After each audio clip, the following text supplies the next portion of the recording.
Harmondsworth, petite bourgade médiévale de la banlieue de Londres, et sa belle église du XIIe siècle sont menacées.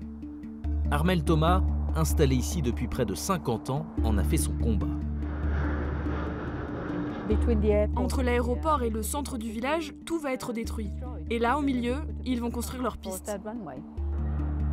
L'aéroport d'Heathrow s'agrandit. La nouvelle piste d'atterrissage, prévue sur 3 km, va couper le village en deux et signer son arrêt de mort. Et là, de l'autre côté de la piste, vous aurez encore l'église et le pub. Ils ne vont pas être détruits. Mais si vous anéantissez le cœur du village, les bâtiments restent des bâtiments. Et sans personne pour s'en occuper, ils meurent. Le projet, approuvé par le gouvernement britannique, prévoit de raser plus de 750 maisons et celle d'Armel Thomas est sur la liste. Même l'argent que l'aéroport propose pour dédommager les expulsés, elle n'en veut pas. Cette maison n'est pas à vendre, à aucun prix. Personne ne peut acheter 46 ans de ma vie et de mes souvenirs que j'ai avec mon mari. Et qu'allez-vous faire ? Je mettrai fin à mes jours. Je ne partirai pas vivante de cette maison.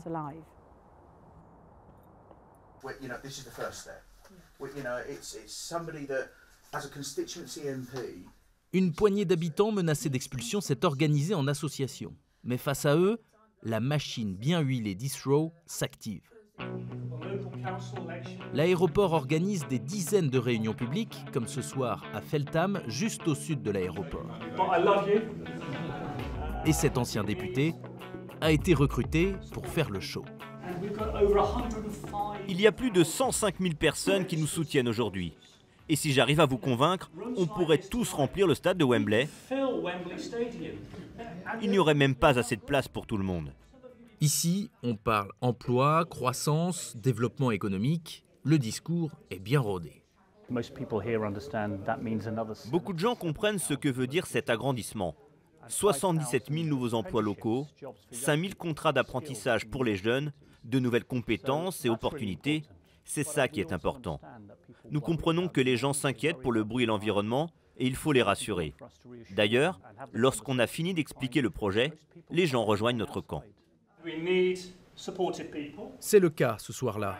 Après un buffet bien garni, des vidéos convaincantes, et même si les arguments sont parfois douteux, les spectateurs semblent convaincus.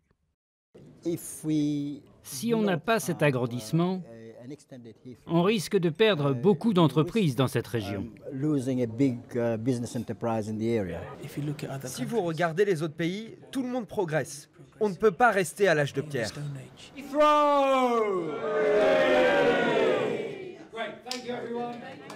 À la sortie, chacun reçoit les mails de tous les députés et élus de la région et on les invite à inonder leur messagerie pour maintenir la pression.